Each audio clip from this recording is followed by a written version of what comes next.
let's jump straight into the first one. Trigger warning? I don't know whether it really is, but it's a hot topic of Russell Brand. Russell Brand has been across the media. Now, we know that Russell Brand is a controversial character anyway. Now, he's been quite vocal about his, let's say, poor choices when it comes to his life choices in the past. He looks to have recently been on a path for truth and trying to actually speak out and speak against the negative things that are happening in the world. However, he's been hit with accusations of sexual assault. Now, I think there's a number of things that have happened or that have happened with this that I think we can respond to. There was a documentary that was recently released that kind of a couple of anonymous women have made accusations against Russell Brand and his that he sexually assaulted them and yeah. So I think first of all, actually, Dr. Rod, Yash, can you take that off the screen just for a moment? I want to, from a pastor's point of view, I do want us to address this straight up about victims in this sort of a situation, because there's both sides of the party. There's victim shaming of these people that are just trying to get money or trying to get fame or whatever. And then there's the other side of, well, there needs to be safety for victims to be able to speak out and encouragement. How do you suggest, or how would you, because obviously we don't support this behavior at all, like that, like if it's true, these accusations, if, sexual assault, rape, all that sort of stuff, and any victim of, we don't want to diminish that at all, but what would you say leading into discussing a hot topic like this? Well, if you're talking about what you do as a pastor if somebody comes to you with a story, as you do with anybody's story about anything, you start out by believing them. Now, it's very different when it gets into the legal system. That's a different, I was going to say a different kettle of fish. I don't know whether everyone will understand that expression, but it's different when it gets into the legal system. But if somebody's coming to you as pastor, or if someone comes to you as a counsellor or a psychologist, I believe the best way to approach it initially is to believe the story. Now, look, that can apply if it's something to do with sexual assault. It can apply in any area whatsoever. If somebody comes to me and says, I'm depressed, well, my inclination is to believe them initially, and we work through it. If someone comes to me and says, I'm the victim of sexual assault, my inclination is to believe them and then start working through some steps that we might use to address that issue. It is very different when it gets to the legal system, because one obviously needs to be skeptical in a healthy sense, yes, and to investigate on the basis of what facts can be ascertained. But if someone comes to me as a pastor, the first thing I do is believe them. It may turn out ultimately that they're deceived or they're mistaken, but you really can't help somebody initially unless you say, yep, okay, I receive that, I understand how you feel, and I do believe your story. And then we move on from there. Now, I really like that. That's great wisdom. So if someone, as a leader, like you mentioned pastors and counselors, but I think as leaders, if we're in a leadership position, usually we have people that do confide in us and that they do trust us and look up to us. So as leaders, we do have people that come and share things. I think that's a really good thought of, let's just, the default is let's believe them. However, one thing that goes through our mind is I just kind of want to clear up like the definition maybe of believing them and their story doesn't mean you grab the pitchforks and torches and then go and try to hunt down. No, not at all. Like how do you balance that kind of, yeah, because obviously as a leader you have to take action on that somehow, but how do you approach it while still believing them but without falsely blaming someone else? There are different leadership situations. What I was talking about was the situation where someone comes to me as their pastor, or perhaps to a psychologist as their psychologist. I think once something gets out in the public arena like this, it's a fairly different kind of situation. And also in a lot of leadership situations where there may be an allegation, say, of bullying or harassment or something like that, hopefully the organisation has processes, and you should take great care in making sure that those processes first are established on an appropriate basis, and then that they are actually used. So you do have to be quite careful in that situation. And look, there are processes. I think in something like the Russell Brand case, ideally this would ultimately be settled through the legal and justice systems. Early days yet, we'll have to see where this goes. But definitely nothing should ever be decided in the court of public opinion. And we have to be so very, very careful that we can avoid that, because great damage can be done to either side of a story, actually, if the public opinion ends up being the place in which one thing or another is determined. So let's talk about that then. It is in the trial by media now. Like, even though it is going through the legal system, it is trial by media at the moment. And Russell Brand is being he does have accusations made against him now. A couple of actions that we can see is, number one is Russell Brand came out before any of this stuff came public and made a very short, concise statement. Links to we always link everything below that we're kind of referring to. There was actually a report I was just showing you before. Piers Morgan was reporting it. That link's down below, but also there's a link to Brett Cooper. From the comment section. She commented about it and she played his video within that. So go and check out that and her take on that, which I thought was good. So him coming out ahead of the story, good, bad? Like, is that what we should do? It depends. I think it depends on a lot of things. He obviously has made a public statement to the effect that he denies those allegations. He flatly denies them.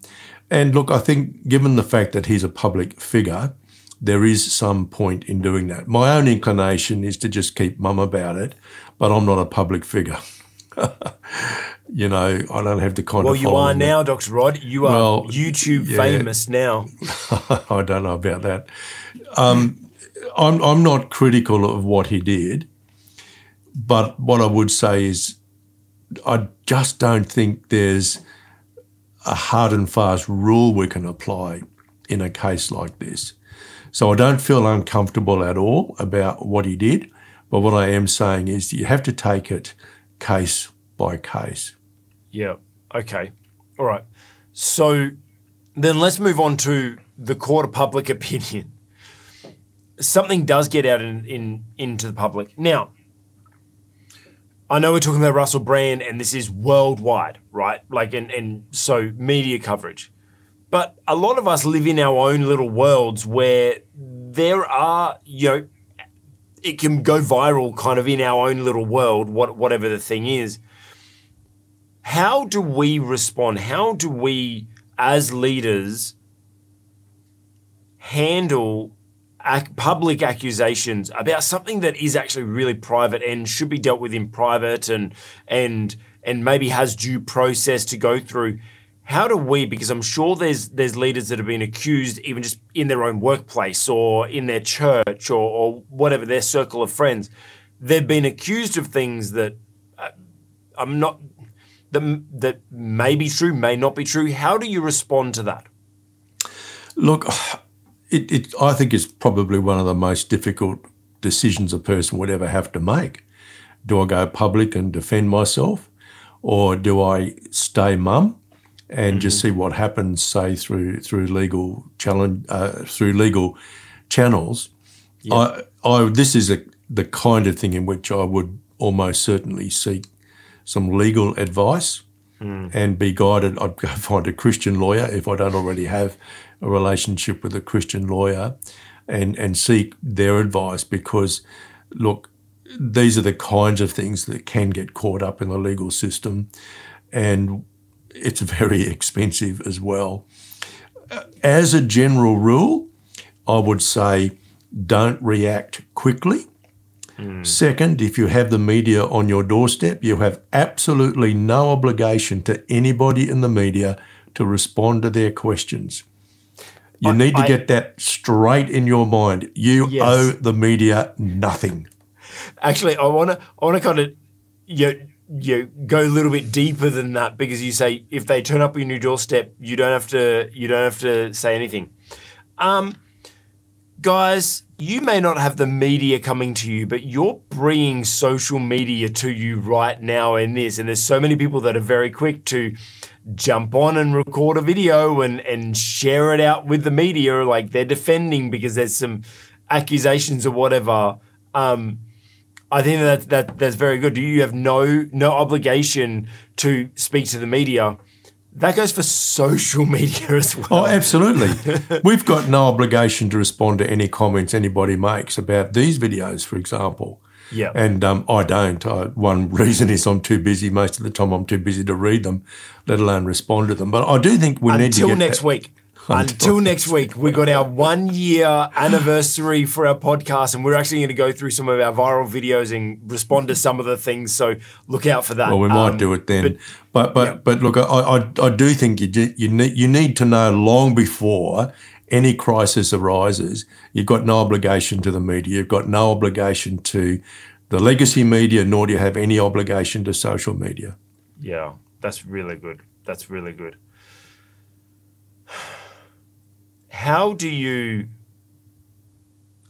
One other thing that's actually happened in this story is the British government, or someone, a minister in the British government, has written letters to YouTube, Rumble, Twitter, I'm pretty sure, and like, so a lot of media outlets saying, what are you doing to demonetize him? Now, there's one thing that's being mentioned on a lot of the commentaries that I'm noticing is it's really interesting that they're targeting his monetization, not his influence. Like, they're not saying you should take him down, they're saying you should stop him from earning money. But YouTube, which YouTube had demonetized him, but YouTube is still making money from him. They're still running ads, that's right. That's like right. Everyone's still making money from him, but happy to. So it's an attack kind of like on his livelihood and things like that. First of all, from the minister's point of view, like, I don't know, that it seems like a little bit of an overreach of power, but also... Oh, it is. It's improper, and I think it's an abuse of power. Absolutely. Quite improper. Quite improper. Yeah. And it leads me to think about what's the... we talk about the separation of church and state, but how do we balance that separation of business and government? Well, look, that's a difficult thing. I don't think this is really an issue of separation between business and government. This is a question about whether or not the action taken by the minister was a proper thing to do, and I don't think it was. And I don't think it was proper for YouTube to demonetize Russell Brand either. But I also think it's highly hypocritical of them to continue to make money from the advertisers. And as you say, YouTube continues to profit from his Russell Brand's influence but isn't isn't releasing any money to him. I think that's improper as well. Yeah. It's just so wrong. I note that Rumble have basically said, no, look, we're not going to demonetise him. And I think that's the right thing for the time being, because nothing's happened in the courts. As far as I know, there are no charges being laid. I understand that at least some of the people who were interviewed in that Channel 4 documentary have gone to the police, but I'm just not sure where things have gone from there. But that Piers Morgan interview that you had up on the screen a little while ago, that is worth watching. The whole lot of it, I think it runs for about 15 minutes or so. 18 Oh, that minutes. 18, yeah, that's definitely worth watching. And I think you need to weigh up really carefully the comments made by his guests there. Mm-hmm. And I won't spoil it for anybody, but I really do think that if you've got an interest in this matter or anything like it, I'd thoroughly recommend that you take a look at that video. Yeah. Now, as a leader, we're talking about responding to accusations. Some of those accusations can affect your ability to earn, your ability to provide for your family, like those sorts of things, which it is for him. Luckily, he has money. They've had to cancel. He's had a lot of his shows and everything like that. Yes, he tours has. and tour dates cancelled or postponed for now. But how do we, if we're in this space of these accusations affecting our ability to make money and things like that, what do we do as a leader? What should we do as a leader when we're facing things where people are taking away our ability to make money? Like, what do we do in that situation? Well, I think perhaps there's a question that should come before that, and that is, what have you done? So for somebody like Russell Brand, whose lifestyle was a lifestyle that most people would not approve of, I'd say probably 90% of people wouldn't approve of it. He needs to take anybody like him, you need to take into consideration what risk might be attached to you developing a public profile through social media. Yeah. So, if he's got publicists and even lawyers and so on a team, one of the things they ought to have done is undertake a risk analysis before he even bothered to engage in social media, knowing that him having had sexual relationships with so many women, he says they were all consensual, and we've got no idea of knowing whether his perception is the same as that of all of the women with whom he had sexual relationships, and who knows how their own perceptions might have changed over time, as indeed societal attitudes have changed over time. But you see that the risk to his ability to make money in social media, that should have been taken into account a long time ago. I have no idea whether or not it was, and the way in which he ought to have been building sort of financial buffers and so on in the event that something like this does happen, that should have all been taken care of long ago. What you do from this point on, if you haven't built into your calculations some kind of risk analysis, that's a really tough one, because if suddenly he's without income and he doesn't have any financial resources, he hasn't been building up some kind of asset portfolio as he's been drawing income from things like his YouTube channel and so on, that's a really tough one. And, you're in the same situation then as anybody who's simply run out of money. And I don't know what his personal situation is, and actually it's none of my business anyway. But it's like any business. You've got to undertake some risk analysis, and you need to do everything that you can to mitigate those risks. And I just hope he has. I have no idea whether he has. I hope he's had people advising him who are aware that this is what you do when you're setting up any business. You've got to take into account all kinds of risks.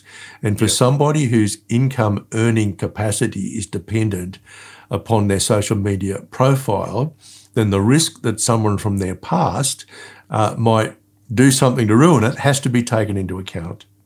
That's really good. Now, I want to jump on a bit of a conversation that you and I had off air before,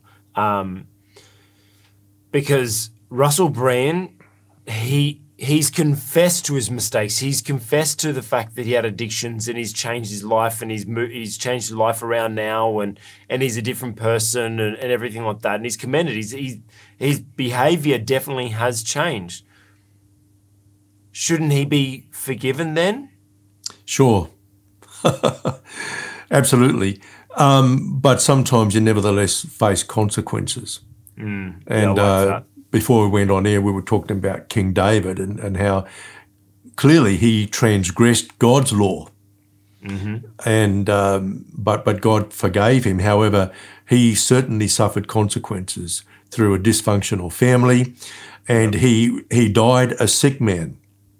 We're not sure what the sickness was, but we know he was very ill when he died. So, and of course, the son that was his first son through Bathsheba died.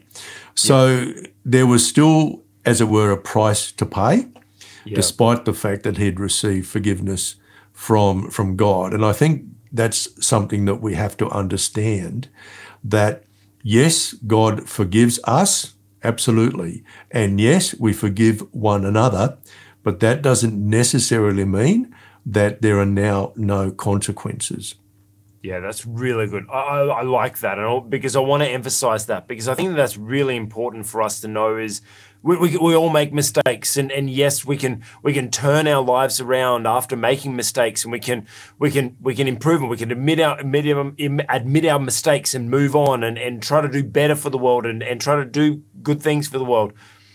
But understand, even though we may be forgiven by those around us, maybe be forgiven by our family or friends or even, you know, our influence circle, and be forgiven by God, it doesn't remove the fact that we still have to admit that there is risk of facing consequences at some point. There will always be consequences. Just because we admit that we're wrong, yes, we've done the right thing by admitting we were wrong, but we still have to be man enough.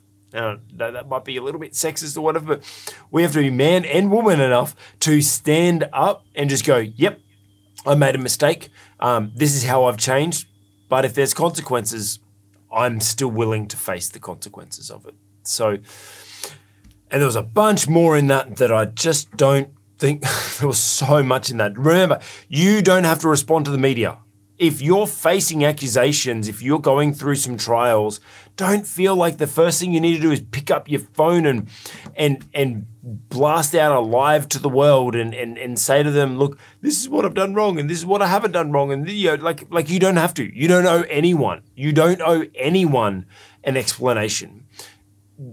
And the other thing that obviously we spoke about with this is, one thing, beautiful thing that Dr. Rod said is, when someone comes and confides in you, probably the best advice is to just make sure you trust them. First of all, just trust what they've said, and then make sure you follow due process. So if you're a leader, make sure you have that due process set up before you face challenges, rather than trying to make it up on the go, because it won't work. So probably advice to people right now: if you're a leader and you don't have a proper process set out of how you handle when someone comes and shares a challenge with you, a personal challenge or something's happened in the workplace or whatever the situation be, make sure you have your due process, your proper systems and procedures set up so you can follow those things, so that you don't overstep boundaries, you don't, inadvertently sweep things under the rug that you're trying to avoid, but you make sure you handle it properly.